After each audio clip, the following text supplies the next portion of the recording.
jokes aside, I mean, if we don't tell our own stories, we shouldn't get pissed off when people tell our stories wrong. We need to start being accountable for our stories.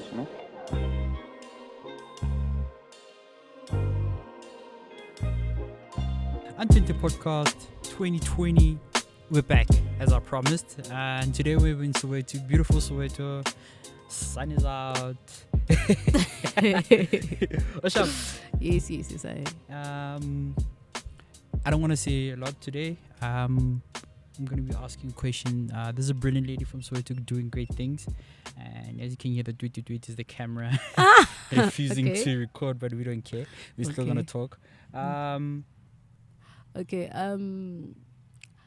you put me on the spot now. Yeah, no, I have to. Okay, basically, like Sibongile Mongadi is a founder. She serves as a founder of a startup company called Uku'hamba. So Uku'hamba, what it does, we actually focuses on improving the living conditions of amputees by producing like your lightweight, your durable, and your affordable prosthetic for amputees so that it can be accessible.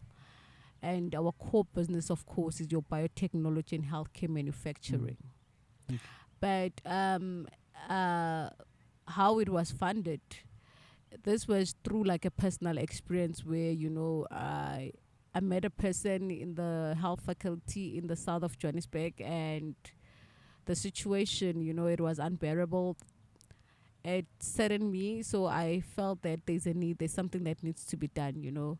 And I took that leap of faith and I started doing more research and tapped in understanding what are some of the challenges that we are currently facing as a country, as a society. And I have identified, so basically Uku'hamba has identified the problems that South Africa is currently facing in producing the large numbers of prosthetic, in each year.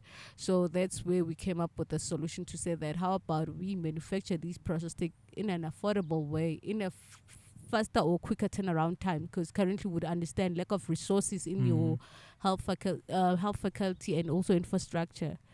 That's how Uku'hamba was actually funded. Would you know how much people are actually, like, you talk about the shortage of these prosthetic limbs, right? Okay. How many, where are we as a country in terms of shortage? Is it that bad? Because I wouldn't know of it. I mean, the only person I kind of like, and this is going to be sounding so naive. Yeah. I remember Oscar Pistorius, for example. Okay. But in everyday situation, what is the situation on the ground in terms of people needing these facilities or these equipments of prosthetic? To be honest, the situation is bad. Yeah. It's bad. It's not just in Gauteng, but in the entire world. Because when you do more research, you would understand, like in South Africa as well, like the challenge is huge. But when you also do research and check other African countries, undeveloped countries, still it's the very same challenge that we are currently facing as a country as well. And also when you look internationally, it is a problem on its own. So to be honest, I like if you have to look like generally now in South Africa, it's like that 30% of people can be able to afford or access a prosthetic. Because remember, when you like have to register on the public health sector, it takes like 3 years or 5 years being on that waiting list on the database. 3 years. Yeah, 3 years to 5 years. Sure. Just waiting for a prosthetic Yes. limb. Yes. Wow.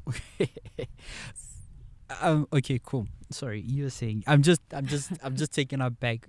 So it takes you 3 years on the waiting list to just get equipped, Yes. and that's the 30% that can afford, also.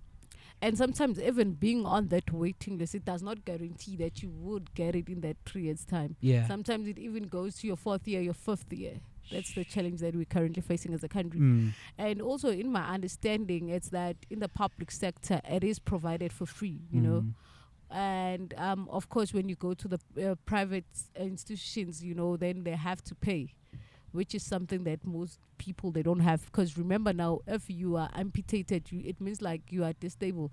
Then most of the time, people even resign in your 9 to 5 working employment jobs. So it also becomes a burden because now they can't have finance to actually fund themselves to access or buy that prosthetic. So that's the current challenge that we're facing as a country.